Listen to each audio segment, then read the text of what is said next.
You are Peter, and upon this rock I will build my church.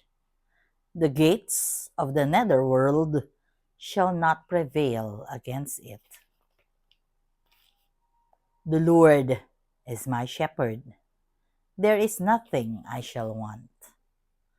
Blessed Saturday, everyone. We praise and thank you, dear God, for another day of life. We praise and thank you for the gift of love, the gift of family, of community, of belongingness, and the gift of today is the feast of the chair of Saint Peter. And today we pray for our dear Pope Francis. He is sick. Lord, please take care of our dear Pope, who is the successor of Saint Peter.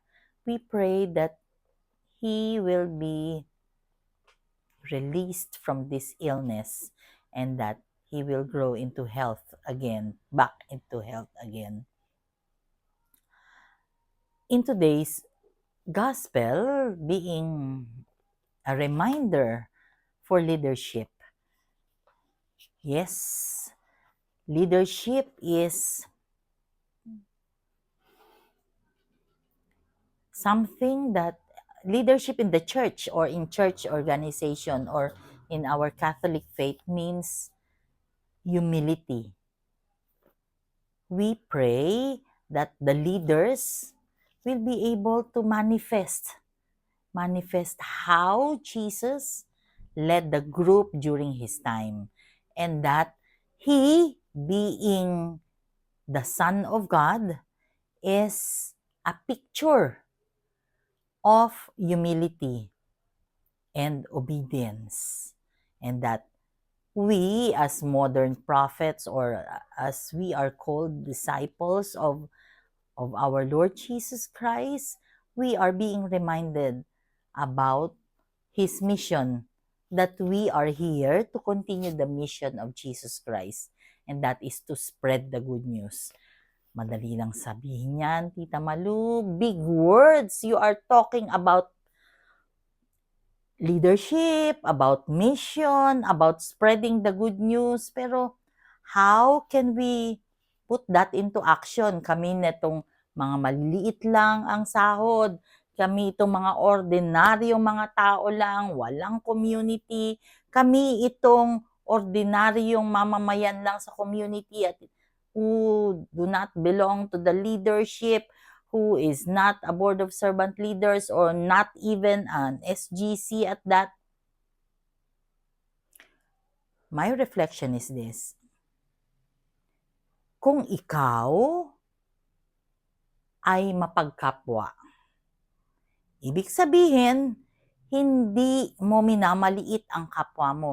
Hindi porket mas mababa siya, janitor o janitress siya, nakalimutan mo nang siya ay anak din ng Diyos. Hindi kinakailangan maging BSL ka or board ka or ikaw ay leader ng inyong organisasyon para i-exercise mo yung sinasabi ko about leadership, about humility, about authority. Hindi. This is not it. Ang sinasabi ko is, tayo bilang tao, lalang ng Diyos, tayo ay pantay-pantay. Kaya nga synodality.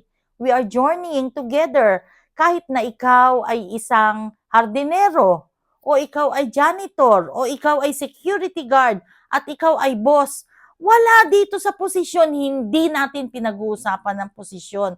Ibig sabihin, greeting the security guards good morning every single day is one manifestation of being with God, being kaisa ng Panginoong Diyos. Yung bang makita niya na kahit na ito lang ang kanyang trabaho o hanap buhay o role sa buhay, siya ay ginagalang, nirerespeto bilang tao, because all of us are created in the image and likeness of God. At lahat tayo pantay-pantay. Kung paano natin pinapalaganap yung salita ng Diyos through our everyday life, that matters. Hindi yung nagmamata ng tao. Yung bang kahit na meron kang makulit na apo, paparamdam mo pa rin sa kanya na siya ay mahal ng Diyos. Kahit na madalas hindi kanya sinusunod, paramdam mo pa din sa kanya na mahal mo siya. Kahit na yung mga apo na pasaway, kahit na sinasabi nila na hindi sila good boy, pero good boy naman talaga sila. Dahil mahal na mahal sila ni Lord. Ibig sabihin, mahal na mahal din sila ni Lolo at saka ni Lola. Diba? Ganun kasi. Yun kasi ang kailangan nating i-manifest sa buhay natin. That every single day of our lives, we are following what God wants us to do. Siyempre, on top of whatever it is that we ought to do. As a leader, I will lead the flock into kung ano man ang pinaniniwalaan ko. Kaya pagka sinabi nilang, talaga ba dapat araw-araw nagsisimba? Yes, hanggat kaya mo. Dati, kine-question ko yun sa tatay ko. Yun pala. Ngayon, kine-question ako ng mga anak ko. Talaga ba ma? Kailangan araw-araw magsimba? Bakit? Anong masama? My God! Hindi natin kailangan ipagdiskusyonan yung mga bagay na yan. I remember, one of my bosses asked me, Malu, why do you need to hear mass every single day? Hayaan mo na po sa akin yun, ma'am. Kung hindi niyo po gusto, ako po, yun ang gusto ko. And so we stand with what we believe in. And the moment na mahikayat natin sila, thank you Lord, pagka hindi, hayaan na lang natin. Sooner or later, maybe later, they will realize what we are doing and why we do what we do. Let us pray. Lord God, we are sorry for our sins, either of commission or omission. We pray for healing of those who are sick, those who are requesting for prayers, and those who are praying with us right here, right now. Panginoon, be with us always and in all ways, and allow your presence in our lives to manifest. Lord God, be with us and stay with us, for without you, we are nothing. Nawa kami po na mananampalataya, na leader din, naway we continue to follow you. Sana kung marami sa paligid po namin ang nangyayaring hindi maganda, manatili po kaming humble.